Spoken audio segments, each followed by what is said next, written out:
Mm. Welcome, everyone, to Ground Your Light. This is a guest speaker series which provides a casual space for women to share their voice, their medicine, and their journey into leadership and sacred service.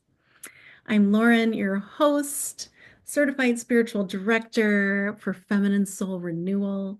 My sacred service is to offer a sanctuary for women to return to themselves and reorient themselves to divine direction through the Contemplative Rose Path.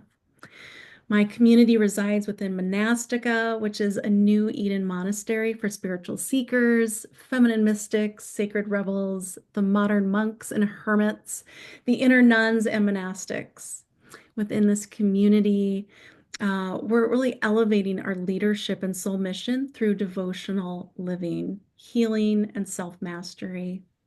My ministry offers annual Rose Silence retreats, individual guidance, contemplative Rose Path initiations, and 5 sacred rites of divorce and separation. And I am so thrilled to be in sacred conversation with Jennifer Ashira Ra. And I want to share a little bit about Jennifer before she kind of introduces herself. Um, she left her successful 7-figure clothing brand to follow her soul's true calling. That in and of itself is an incredible story. I love hearing that when women sort of really blow up their lives to find their soul purpose. So Jennifer is the Soul Code Activator channel and coach. She helps women and leaders unlock their next level of greatness to embody their soul's highest purpose and destiny. Her mission is to activate humanity's new light codes and 1,000 new divine feminine leaders to usher in the new golden age on earth. She is founder of the global brand and community Light Priestess Temple, offering one-on-one memberships, initiations, light code activations, courses, and trainings.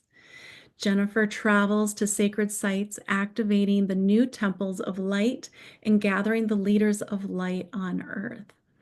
Her name means giver of codes. She embodies and channels the divine lineages of Isis, Magdalene, Avalon, Sekhmet, Rose lineage, the highest golden beings of Sun Tribe, and all the councils of light, the sacred feminine, sacred union, and the divine mystery schools of the ages. Woo! Oh, Jennifer, it's so wonderful to have you. And I just want to preface before you get into your own introduction that I had the privilege of an incredible experience pilgrimaging to Egypt on this sacred mission. And so, really feel like we have this connection and this incredible life experience journeying as priestesses. And so thank you for all that you're offering and guiding us into. Yeah. Thank you, Lauren. It was a journey. Yeah, that was a lot. That our beautiful Egypt Stargate pilgrimage for 11/11, 2023. It's like a million years ago. Yeah. Yeah. Yeah. Yeah. So, I mean, that was quite an introduction. Is there anything else that you would just want to say from your own voice about yourself and your work, who you are? I feel we transform every day, so who I Yeah. am today is not who I was yesterday, and I really feel that as leaders and as divine feminine code holders, and whether you're a mom, a teacher, a nurse, a librarian, a healer, you are a divine, sacred, divine feminine leader, way shower, and healer, and holder of this new earth. And everything in your life can be sacred and to be who you truly are. I know for me, I dimmed my light. I have called in support. I built I built that clothing business with no coaching, no support. No, I didn't know to have a coach. It wasn't kind of the thing back then. And I didn't meet anyone. I didn't have like a guy walk up and say, I know how to make your business better. So I just did it and I made so many mistakes. Um, I just never gave up. And I did it in the masculine frequency because that's what I learned at home with my Aries mother. And I can goal set and I can focus and I have drive and motivation like nobody's business, like blindfolded, hands tied behind my back, like easy.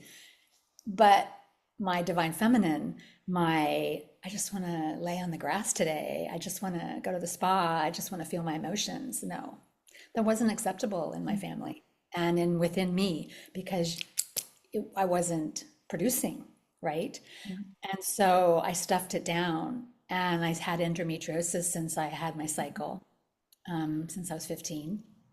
And I got to the point where I was in New York at fashion school and horrible diet, eating bagels and cream cheese for breakfast, spaghetti at night, anything is cheap. And that doesn't help with when you have endometriosis, it really inflames. And so I got rushed to the hospital.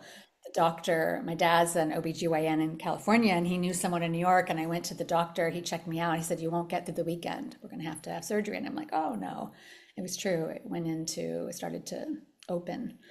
And Mm. so I went into emergency surgery and I was told after that that you can't have children and you better start now. I was 21 going to fashion school. So I saw like this divine feminine in me being a mom gone, and sitting in that cab ride back to school from that doctor, like my future, I didn't have a choice. He like took it away in that moment. And now Mm. what I know about the body, it's not true, but I built what I built on the masculine frequency and it dried me out. It made me not so nice of a boss. I didn't honor that other side of me. And it got to the point where I got the call from spirit, but I also was so done with 6.5 days a week working, 10-hour days, 13 Mm. employees, orders every night we were shipping in the clothing business. I did it the masculine way. And I just started hating what I was doing. Even though I love design, I've been sketching since I was a little girl. And so I went into a 5-year in between worlds. I wanted a 2-year break, like just have a break and, go to classes, go do stuff for myself. It became 5, 6 years. And I lived in LA and I lived in Venice Beach. I had been in Long Beach, but I really wanted to live in Venice Beach and be in that more artist vibe. And I started to go to teachers. I started to go to Tantra teachers. I started to go to embodiment teachers. I did Tantric dance, which is not ecstatic dance where you let the energy out. It's like a hose and you swell and then you recycle it. So Mm. you move very slow. And it's what was done in the temples. And it's not ecstatic dance where you let everything go. You actually recycle your energy. And Mm. I learned these amazing things. And I worked with Mary Magdalene. She came in for me. I changed my last name to Magdalene. I was Jennifer Magdalene. Love. And my boyfriend at the time was Arthur. And so my first name is Jennifer. And I've never liked it because every girl in school was a Jennifer. And he's like, well, the root of that is Guinevere, Guinevere. So we're Arthur and Guinevere. And I'm like, oh, I like it now. So I was like, oh, I love that. So I've kept it because like that's the Avalon lineage. She was not a wallflower, initiate. She was the strong one, and Arthur was the initiate. And they don't tell that story. So she was the one with the codes and the queen frequency and the lineage in her family that Arthur married into. And so, that doesn't get told. But then I love that. I love that it was Guinevere, and I never knew that. And so it's like I started opening my body and I started living life a different way. I would sit on outside my house and I would make food for my boyfriend and I would go to workout class and yoga. And I didn't have things to do. I didn't have deadlines. And I started opening my body. And then my code started coming in and my soul gifts. It took about 6 years. And it came in a water temple in Bali, standing there. And it was the first time I started getting information. And they're like, go in the water, go in the crystalline water and go down, dunk yourself. And I'm like, the spirit was like, okay. So I dunked myself. And a sister had taken me to this really amazing temple. That's one of my favorites in Bali to this day. And from there, I started to get these codes and these ways of being. And I started gridding the planet and gridding portals and ley lines and waterfalls, and I started getting job directions. And I had my first job in Northern California at a waterfall in Mendocino called the Russian Gulch Waterfall, which is a Shakti love vortex that aligns Shasta with Kauai. Kauai's portals were getting decimated by nefarious energies because all the portals were in Kauai and they all end up moving to Big Island. And so the portals, because they have more safety and more protection on Big Island. But I was there to strengthen the ley line, not knowing really what I was doing. And that was my first job with spirit. And it just grew from there. And it grew slowly because I had samskaras and I had woundings of gathering women. I was a woman who could run a clothing business and mostly men I worked with and some female staff, but mostly my vendors were all men and foreign men. And I had no problem, told anyone what to do, like so much confidence, so much direction. And then I come into a circle, my first circle in Sebastopol, California, and I'm like, ah! Literally terrified. Like, why did I post that flyer? It was a flyer town, and we posted flyers. And so I had circle and a pretty photo and like this is what we're going to do, and I had typed out my notes, had time to burn. I had typed out my notes. I had it printed out at the printer, like and when you have so much time back in the day. Now it's like, okay, let's sit down, what are we going to do? And from there it started, and it took me a while because I had to get through my own woundings when it wasn't safe to gather women. And when I'm being seen for me, not standing behind the models in my catalog or just directing people to get the orders done, I had to shift into being seen as a space holder, as a code holder, as a gatherer. And then they're looking at me in a circle. What are you going to tell us? Like, what's up? And I better have something good, right? So it was very different. And I was not a fast, like, 6 months and I'm gathering, 100 people. It took time. It took me time. Hmm. Yeah, I think that that's a important thing to note too, because for a lot of women, um, I feel like there's this push to build their sacred service into business, and then when it's not happening, like fast enough, it's like we kind of turn it back to ourselves and like, oh, well, it might be something, like what am I doing wrong?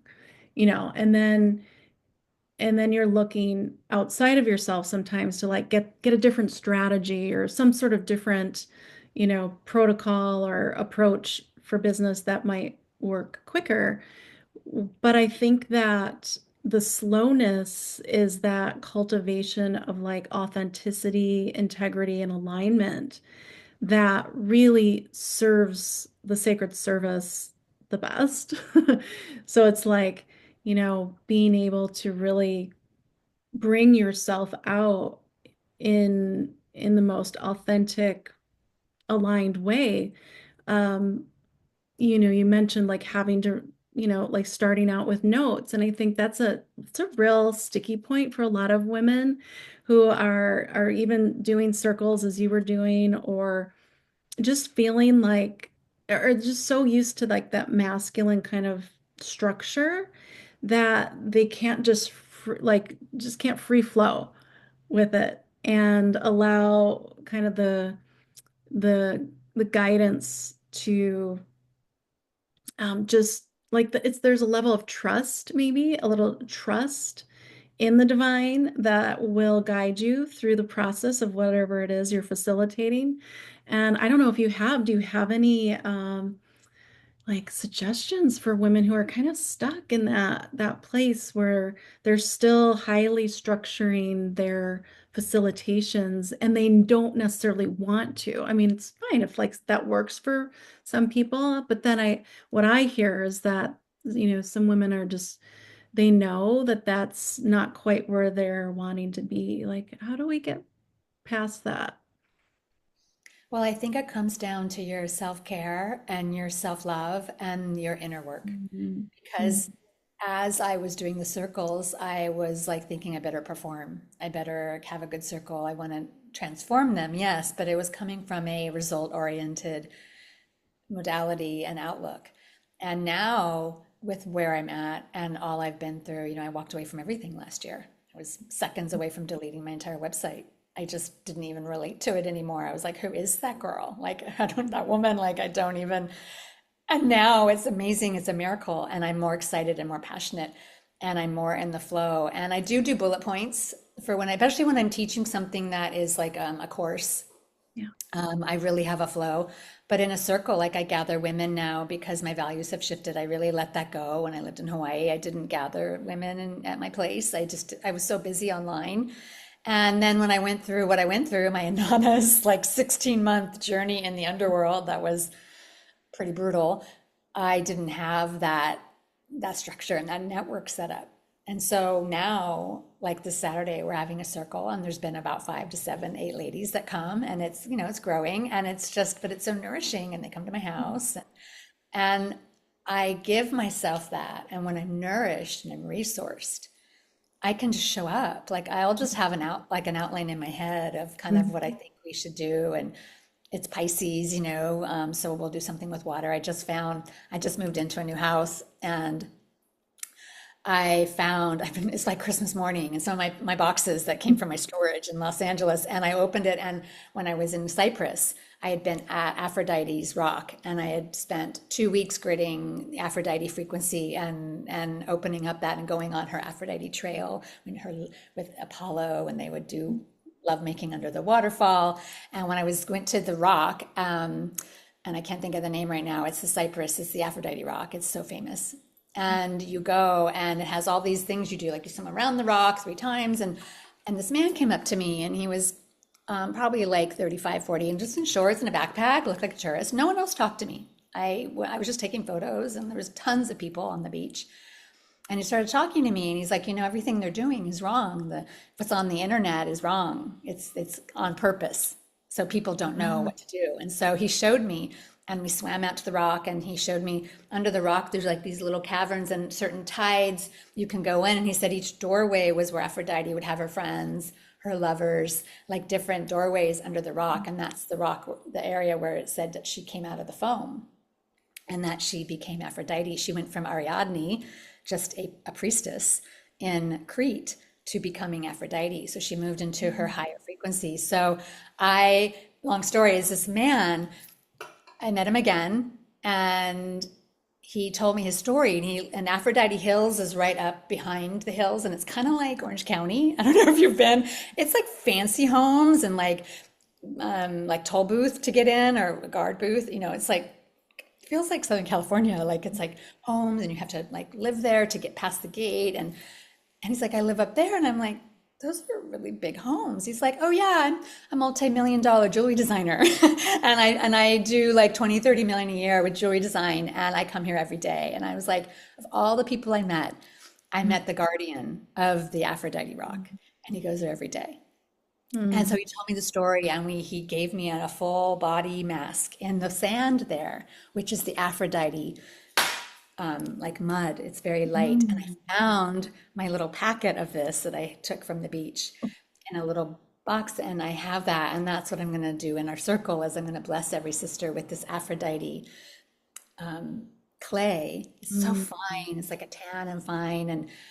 And it's like things like this. It's like you just showed up, and okay, we're gonna mix with the waters of Pisces and have the mud and put it on our forehead, and let's just see where it goes. And this is now how I am more, but it took time. If you're not feeling in that flow, I invite you to deepen your personal work, your opening of your body work. Like I just came back from a 3-day immersion with the divine masculine, divine feminine intimacy practices, like I was sharing with you, with one of the teachers that I love, that I was working with 9 years ago. And then when I gridded and lived all over the world, I couldn't do this work, and my body missed it. And when I was in the airport coming back and had a 3.5-hour delay, I was still just like, my body felt so good. Like when you've been with a lover and like you leave and you can still feel him, because this is men that are trained in this community, are like very well trained. And so they could meet me, and it pushed me actually to be my authentic self. But coming from this opened place, that's how you lead. And you, however you can do that with sacred touch, walks on the beach, riding a horse, sacred dance, sacred movement, how you can go deeper into your body and your own practice in your own life. You don't just turn it on like at a workshop or once in a while. It becomes your life. Like I put my sneakers on and I go out and I walk to the waters, which is 5 blocks away in this bay, and I call it my temple, and I give flowers to the mother, and I do it every day, whether it's overcast and sprinkling and not great weather, because it's my commitment to myself to get in the momentum of my day and to open my body, and not to like almost say no to myself, like, no, it's kind of bad weather, we'll just do it tomorrow. Well, how does that feel? And your body's like, you made me a promise that we're going to Mhm. go to the water, which you love and I love. And I'm like, oh, not today, we'll do it tomorrow. How is your body going to trust you if on the little things you're not showing up? So that's Mhm. how you can show up for circle, is because your body is so nourished and so trusts you, and it will give Mhm. you the gold. And your circles, your offerings, your courses will just go next level. And Mhm. this is the divine feminine frequency energetics. This is when you're so magnetic because you're doing what you love, and you light up, and you call in your dream clients, you call in your next level offerings, you call, it just drops in. Like when I was at that training this weekend on Saturday, I did everything free for 90 days coming back from my Anana's journey. Spirit said, do everything free for 90 days. And I'm like, okay.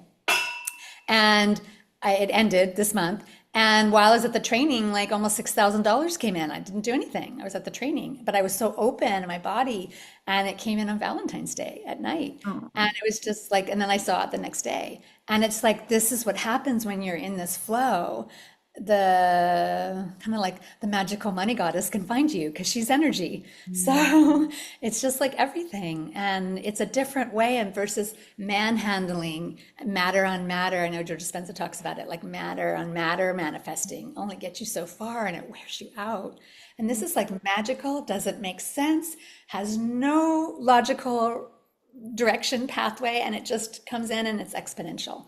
And this is the next 2000 years on the planet, is this Mhm. divine feminine frequency of manifesting, and well, manifesting is what I call it, in a way that you're activating your magnetic, ravishing, surrendering, devoted Mhm. frequency. Yeah. Love that. I feel like there's like this masculine quality to commitment and discipline, and then there's this feminine quality to discipline and commitment. Mhm. And and they both have their advantages, I think, because our discipline creates structure. When it's in the masculine, it allows us to really stay in that sort of active forward momentum, or like in the path. And then there's this quality of the feminine discipline and commitment, which is just out of pure love and devotion and Mhm. like this longing. And so they're so different. And I think that, you mentioned, that I think women are sort of really entrenched still in this idea of productivity. And as you were mentioning, when you grew up with that being sort of the expectation, um, that we have of ourselves, and like that's what the world sees of us, is like how much we produce.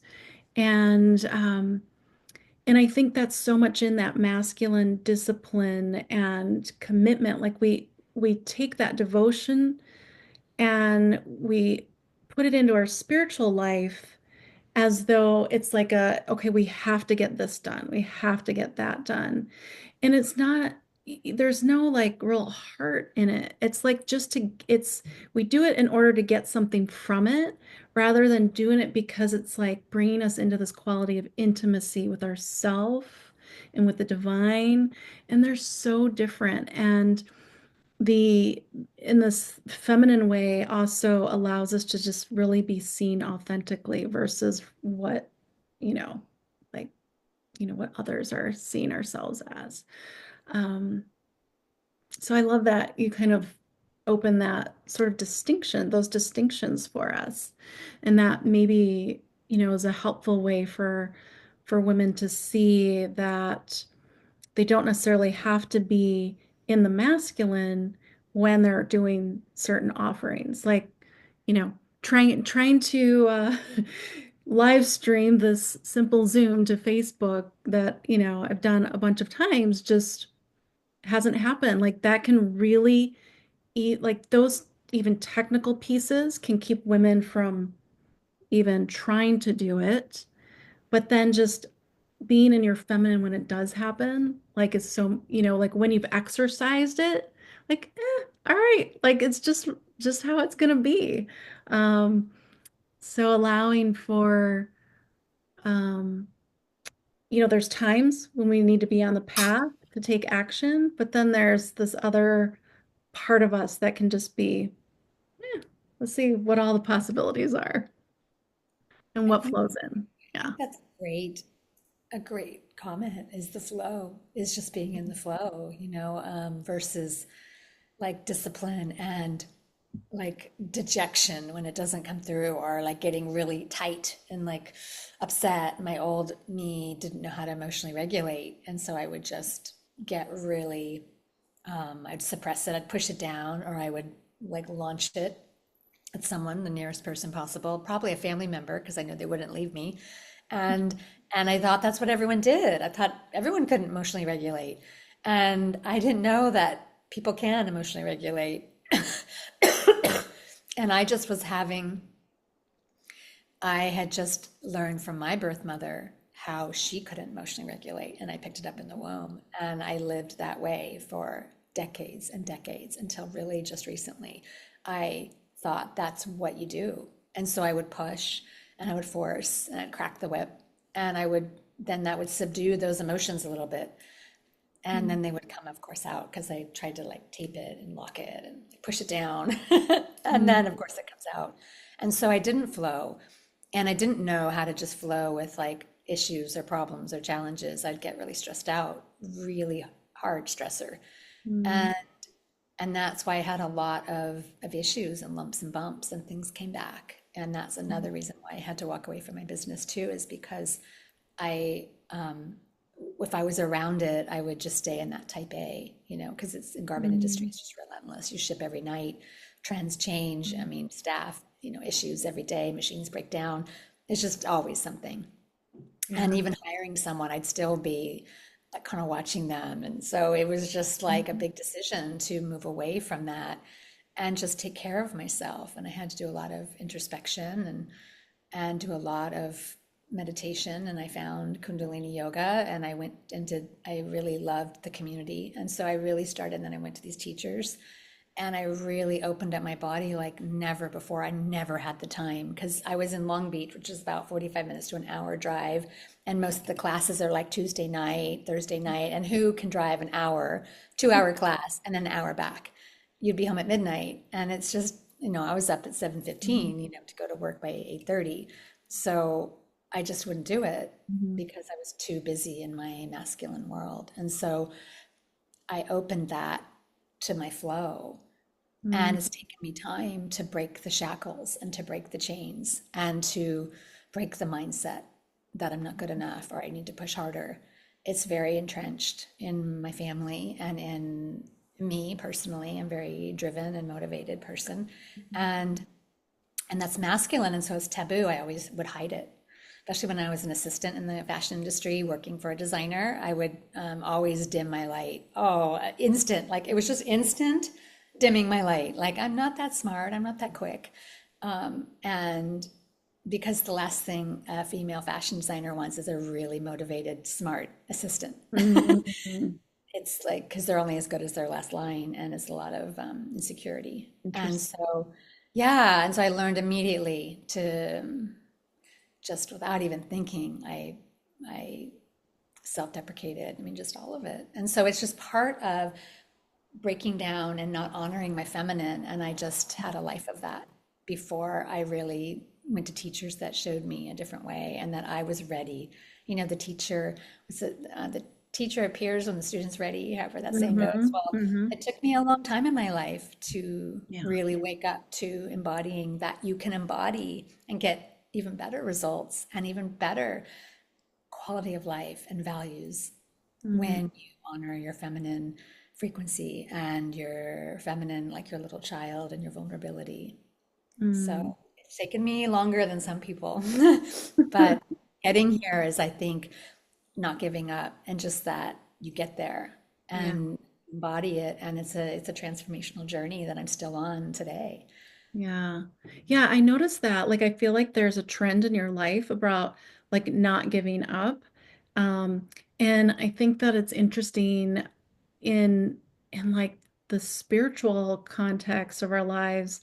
There's so much like fast transformation and evolution happening in our lives that like we almost feel like we can't keep up, especially like if you're in the spiritual business world and you're trying to be like personally aligned with like what you're offering and there's all these changes and I was thinking it might be interesting for you to share like so when you're kind of in this place of transformation or call it like a season of waiting like, what do you recommend for people, when things aren't quite clear and you're maybe making changes? And I know that, like and I don't want to speak for you per se, but like I know it was true for a lot of us that went to Egypt, that there was um, this awareness amongst most of us that there was this healing that needed to be done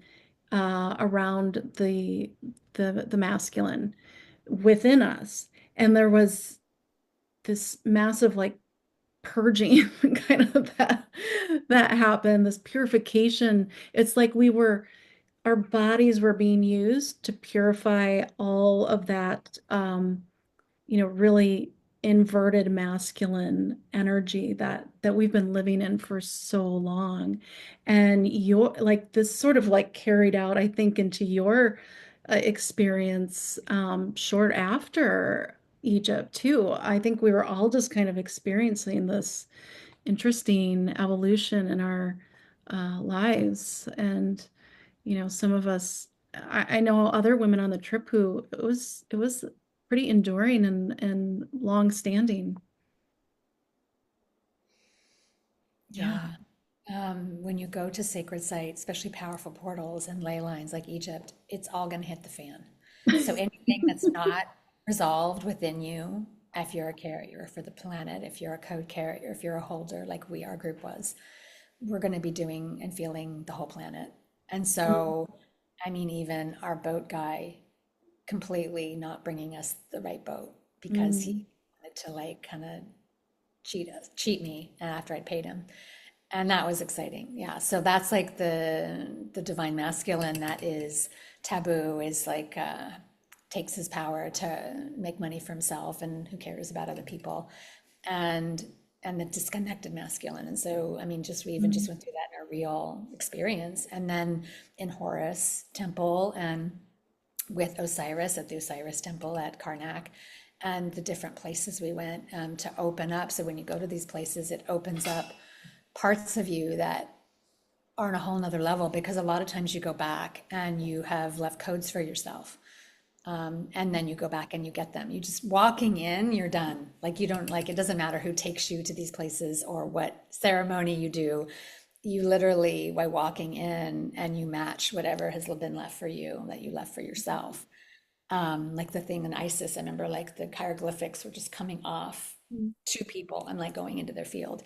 And because that was their lineage and their frequency. And so, the divine masculine, has been for the last 4,000 years suppressing the feminine, because in the age, so we have the age of Pisces, then you had 2,000 years age of Aries, then you had 2,000 years age of Gemini when it was matriarchal, and the women gave all of their attention and their properties down through their daughters, and the men were marginalized, like their husbands would go out and hunt, and that's all they really cared about for the husbands, and the men started getting angry, and the women would hang out with their brothers more, And so the age of Gemini was where the feminine didn't really treat the masculine so great.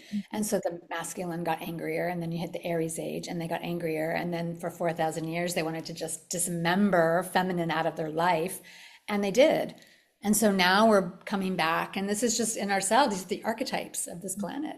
And so now we're coming back into ourselves of our masculine taking over. And it, like, look at our world, wars and arms dealers and pollution. And is that feminine? Is that caring for Gaia? No, it's the disconnected masculine run amok, and it needs that feminine balance. And so this new age is where they come and they're equal, and that's with us too. Mhm. So I went way masculine, and then now I went way feminine for 5, 6 years, where I was just sitting on, my Chage Lounge, and I was going to yoga, and I was going to spas, and I was had lovers, and we, all day, and I never had that time before.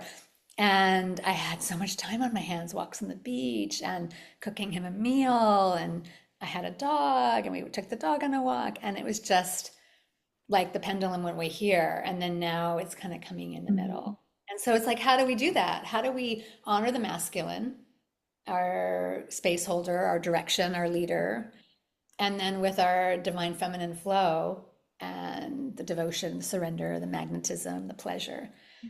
And that is where you have to deepen into your own practice and your own yes in your body, your little inner girl, your inner child, your inner lover, and holding her.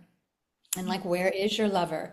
Like, if you had a lover and a muse archetype, like which chakra, which organ, like if you scanned your body, like where would she be located in your body, and what is she saying to you? Like, what does she want? What is she not getting, or what is she getting? And it's kind of like that body scan, or like really coming back to the body, like you say for your Rose Sanctuary, you help women come back into their remembrance, into their body, and into their innate knowing. And this is what is being asked of us now, is to lead others back to who they are. And that's divine feminine leadership. It's horizontal leadership. It's not top down. So we're all like the birds flying, and then one takes the lead and the other takes the lead, because it's hard. The first guy, he gets all the, he gets all the wind, and so are the resistance, and so they share. Mhm. And women don't have an easy time with that. Competition, pettiness, jealousy, like nitpicking.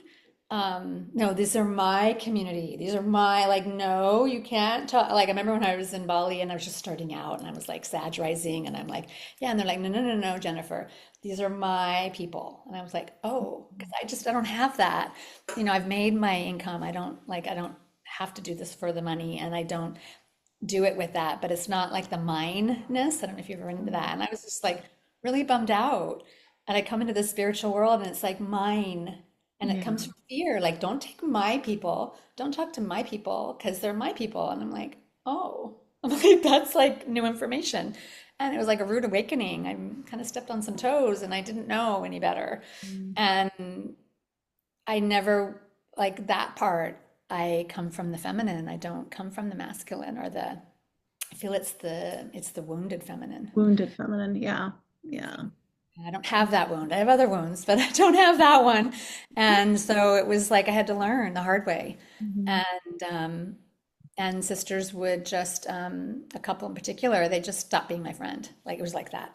Mhm. Like, no more friends, and they told everyone things about me. And I had just started activating codes, and I just was Mhm. like, already it was really hard. And so I didn't know, you don't step on toes, people that have been around longer than you. And I didn't know, and I learned, and I made mistakes.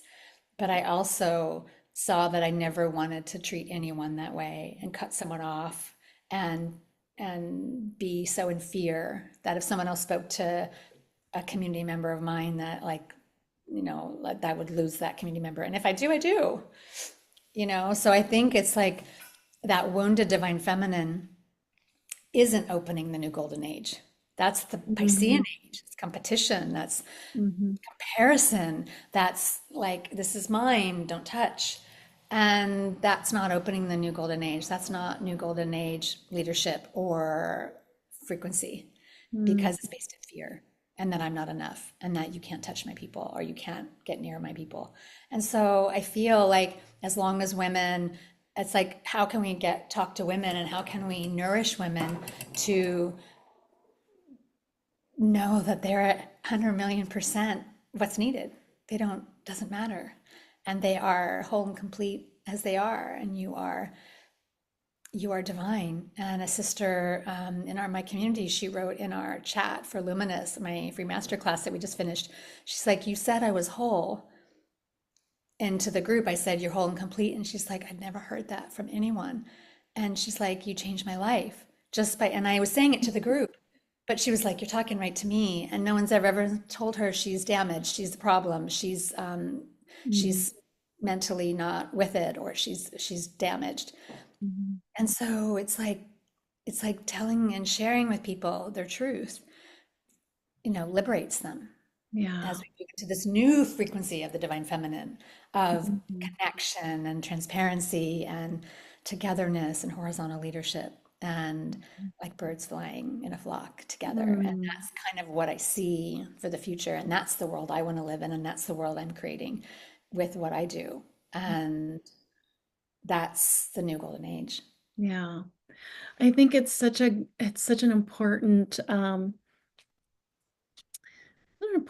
thing for us to really digest is the idea that in order to really expand where we want to go in our lives, we don't have to be perfect. We don't have to be even like what we might consider whole. And it's so fascinating that oftentimes, like we're divinely appointed to a sacred mission without really even necessarily having the skills that are required to do the job. But like, that's what kind of can get in the way sometimes is like we think we need to have the skills, even though like we're already divinely called to do this in our imperfection.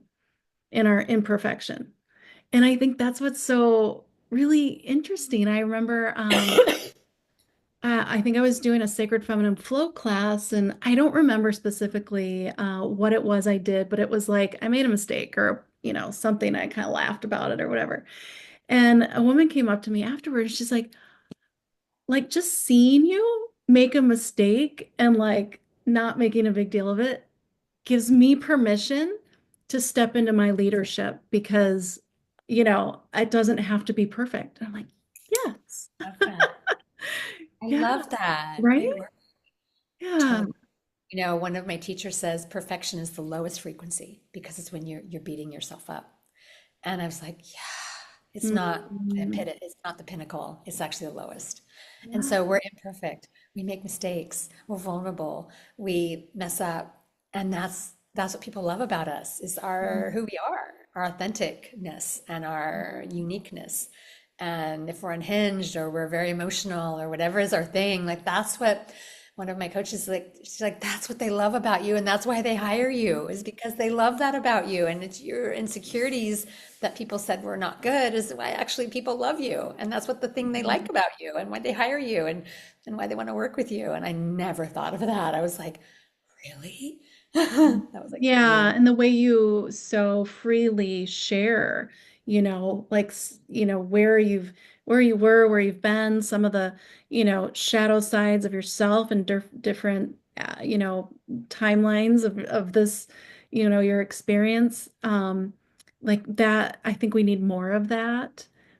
Just that authenticity, and less of the performance.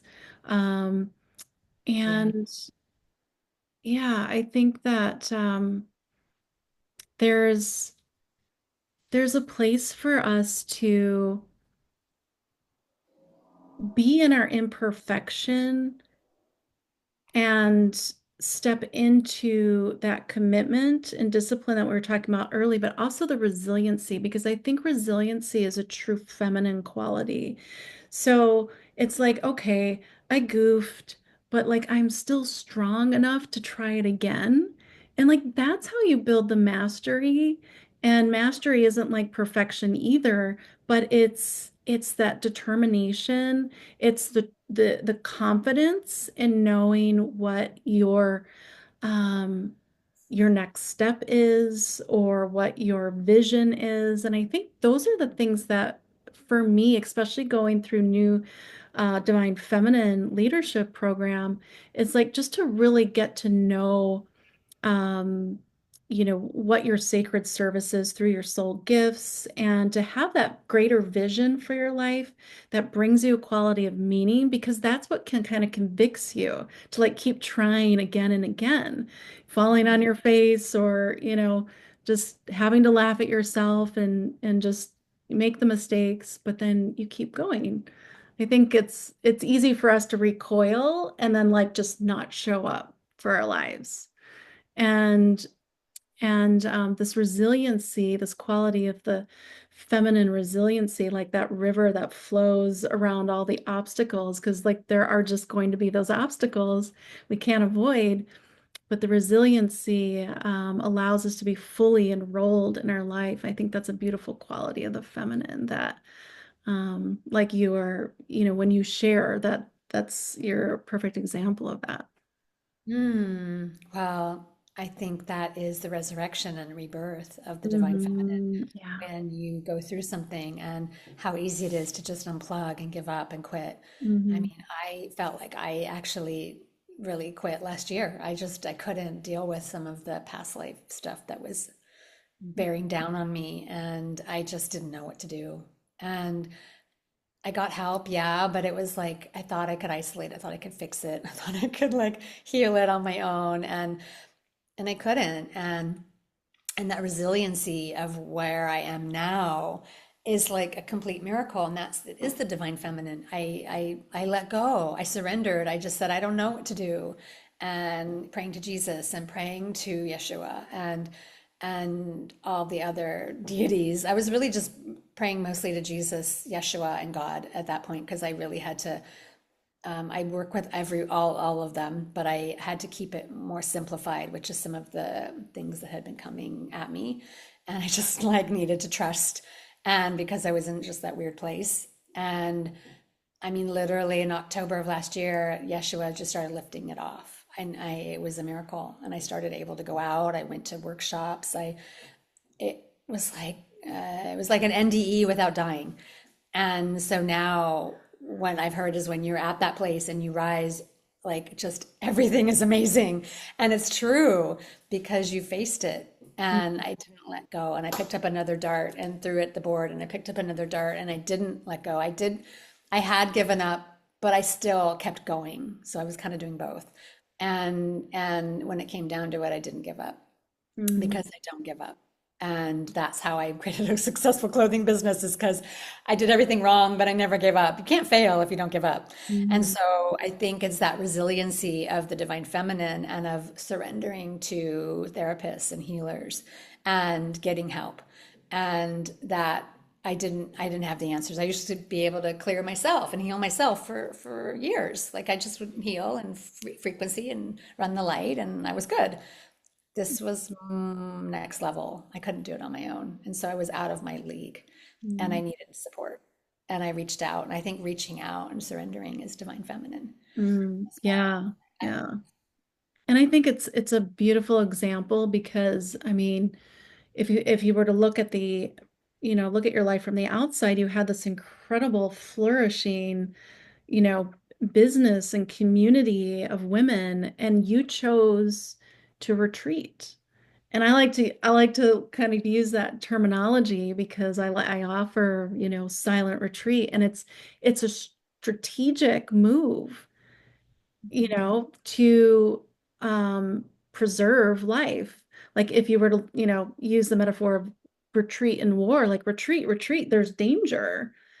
The ability to recognize that and honor the time that's really necessary for you to retreat is also like a real master level in leadership. And it's such a beautiful example. I mean, doing that, taking time to retreat from the business, the community, from social media, is really hard on the ego, I'm sure. I didn't post for like 7 months. I mean, Hmm. once, and people were like, I went to your page. I haven't heard from you. Like, I don't see Oh, anything. no. Like, are you okay? Yeah. And and it was like, yeah, no, I couldn't even deal. I mean, I was like, I could have just deleted all the accounts. I just was so Mhm. uninterested. I Yeah. just had nothing in me to share. And it was too personal. Like I was in the middle of it Yeah. and I couldn't share. And now it's like I thought, oh, I'll get healed. I'll go by myself. I'll get healed and I'll come back and no one will know. Well, it went on for months and months and months. And we were in connection and you're like, you okay? Like, okay. And it would just keep going. And I couldn't get out of it. And I couldn't just like snap my fingers and go to a healer. It was a process and it took time. This was 6 lifetimes of what I was dealing with and this life. I mean, it was like everything hit me 2023.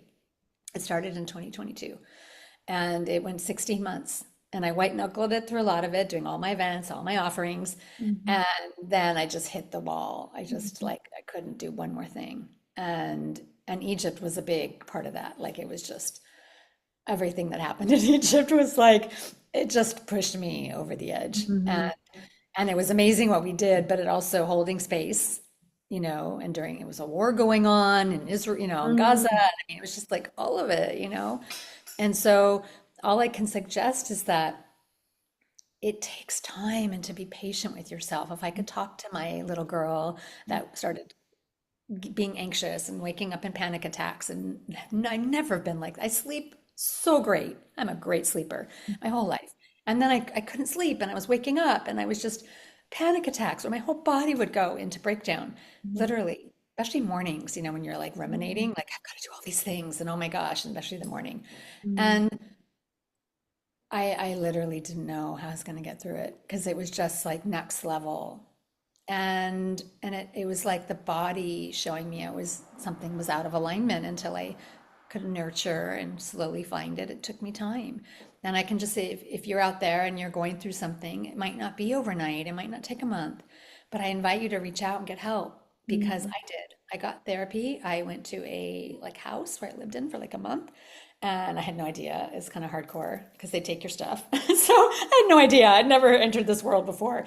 Mhm. And I needed to get away where I was safe from myself because I didn't want to be here anymore. And then by hitting that rock bottom like 40 times, I can now come back and I had to face the darkness. I didn't want to take my community into Anana's underworld. I didn't want to go into the darkness with you. I didn't want to do that. I just want to go into the light. I'm really good. I like, oh, let's go. 44th dimension. Super awesome. Let's go up there. And that's like my happy place. But to go really high, like my sister told me, Jennifer, you got to go really deep. And so this is what my journey was I had to go and face like the unbelievableness of it to then come back and to be able to hold that. So a sister is going through something or my community is going through something, I can hold it because I faced it and I didn't shy away. It was hard. I wanted to shy away, but I didn't. And it was ugly. And it just went on and on and on because I hadn't dealt with stuff in other lives. I kept blowing it off and just like going to they kept putting me in convents and I would just pray and eat. I wouldn't deal with anything because they put me back in Avalon because one of the things what happened in Avalon. And they put me back at the convent. If you've been to Glastonbury, the convent is there. And I went to 2 lives there and I didn't do any transformational work. I just prayed and ate because I couldn't deal. And so I went back there to do the work and be on the land, and I didn't do it because I couldn't face it until this life. So it just grows and compounds. So if you can face things and get help and do your work, you don't have to go through what I went through. Mhm. But I can only say the joy and the excitement and the bliss of having faced death in my own way. And then I'm sitting here today more excited, more on fire. Like I don't even want to sleep now because it's like I want to like get all my offerings out and it's like so exciting and it's all I'm doing a lot of new things that are scary because I never offered them before. And let's see what happens, I'm learning. But I Mhm. have support. So I'm that divine feminine is asking for it takes a village. And so I'm getting the village around me so I can fulfill my mission to activate 1,000 new divine feminine leaders for New Earth and to take this planet into the next level. And I can't do it alone. It takes all of us coming together to walk and to open Mhm. this golden age. Right. Yeah. I love that vision. And I think that I feel that. I see that the future, we just really walk together. Like you said, there's this it's not a top bottom kind of, you know, leadership. It's we're taking turns, we're supporting one another. I love that work. Yeah. I think that's It probably why I could never feels be in so corporate. good in our bodies. Oh. And you have like sisters that you do stuff with, and that you encourage and that you cheer them on and you celebrate. And I love it. Yeah.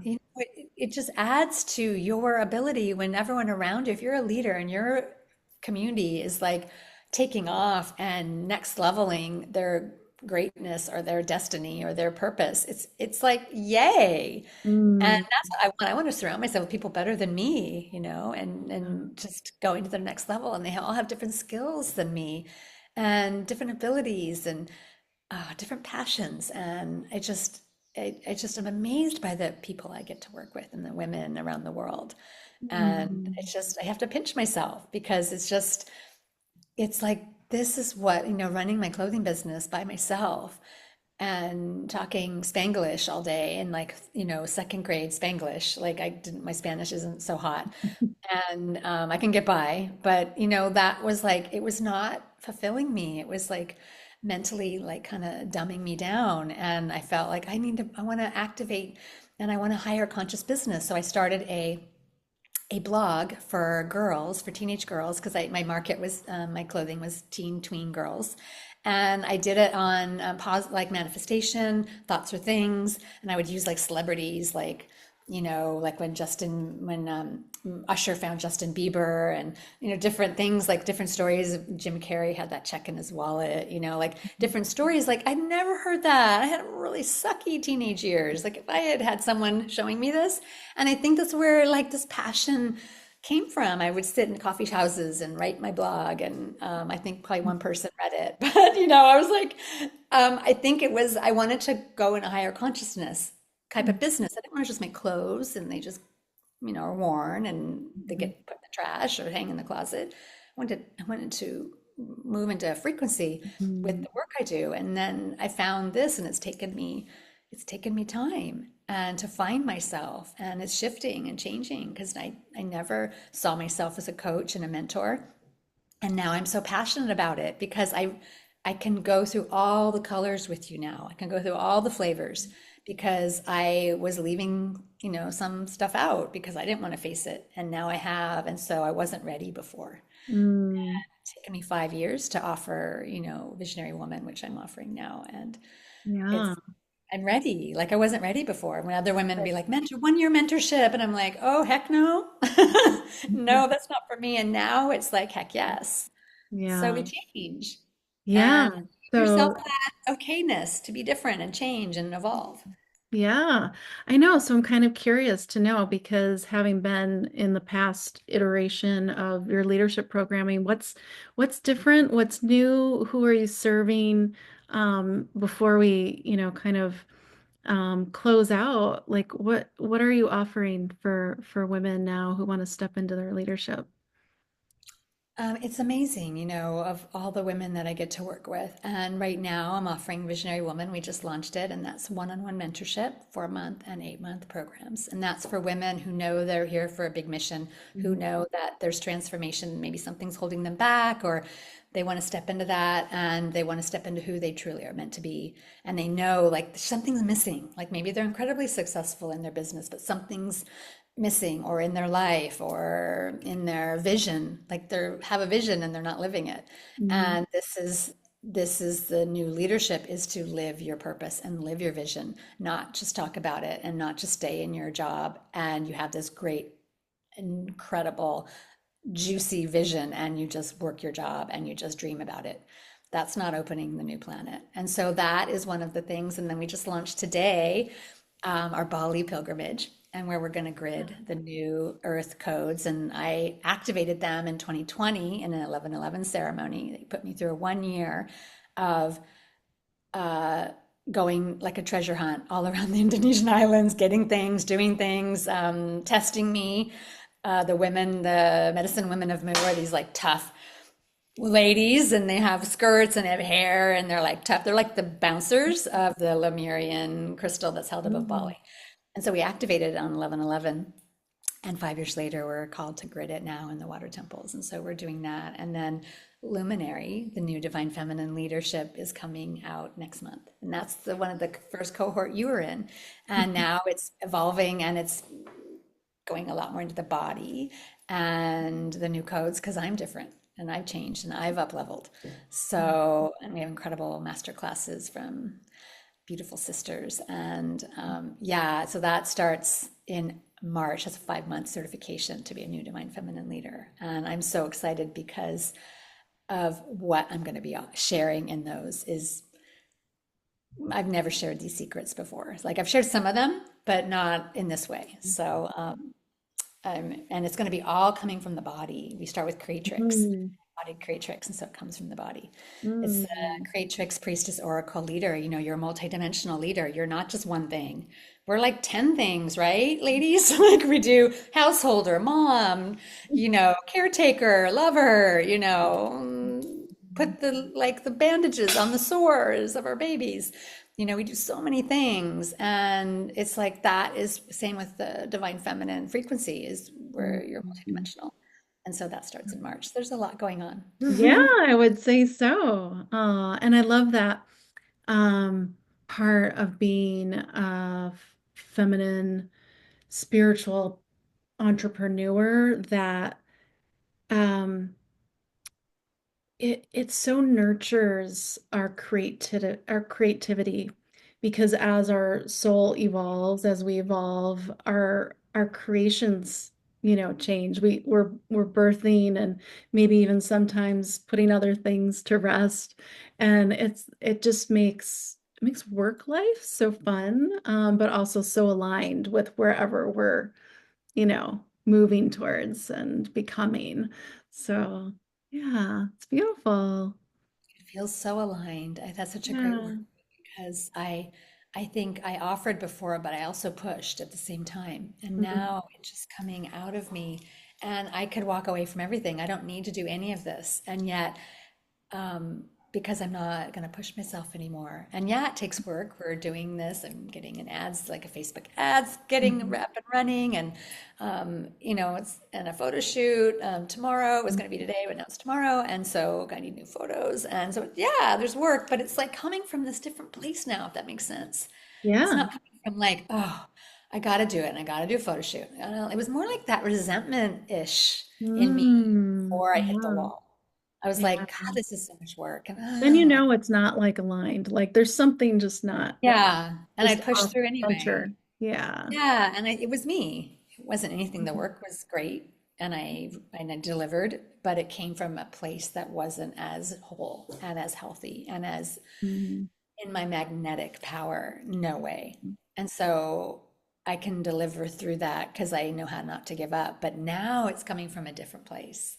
And Yeah. I've hired a virtual assistant and like I'm gonna get her really trained well so she can do a lot of like she's gonna do all the contracts, all like that is not my talent. Like it's like no way. And so as she gets stronger, it'll just take more off my plate, which Yeah. is the whole idea, is to have more effortlessness, right? Right. Yeah. Yeah, because I think if it's if your work is divinely appointed and you're aligned, it gives you energy versus taking from you. Yeah. I feel so energized now, and I don't feel so Mhm. hot today because I'm my throat, but I am just so energized. Like I can't even tell you. Like it's Yeah. like, and I was doing all of this before, but it's different now. Different. And you look different. You look refreshed. You look like I mean, maybe it was just, being in space with your sacred masculine over last weekend, being held like that. But no, you feel you just have a different vitality about you. So, I feel it too because yeah. it's coming from a different place now. Yeah. Maybe there's Yeah. some long hours because I'm offering new things and I'm Mm, not in like you know, repeat like where you can duplicate. I mean, some women who are yeah. like 10 years doing the same thing, it's like, yeah, they're in duplication. It's like effortless. Like, yeah, I'm putting some work in, but Mhm. it's different.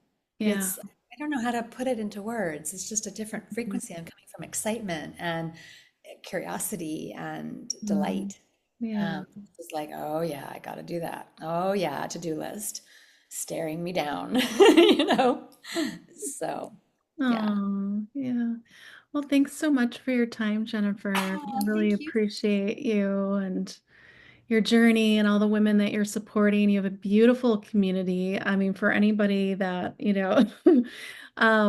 wants community in general, I can, just personally share that I have met some incredible, incredible women through your community. And that's like one of the biggest gifts is when you can find and network with other, soul sisters. So, yeah, So thank you for that. you for being a part of the community. Yeah. And I love and I cherish and I've been witnessing your growth. I mean, you're not the same woman I met Mhm. at the beginning of New Divine Feminine Leaders. Like that was a different Lauren. You have Mhm. grown, flourished, expanded, doing all kinds of offerings, like artwork. I love your graphics. They're so elegant. So yeah, no, it's just you're not the same woman. And that's what I see in our community. I see women just literally transforming before my eyes. Yeah. Yeah. Person. And I just love it. All right. Thank you. Thank you, sister.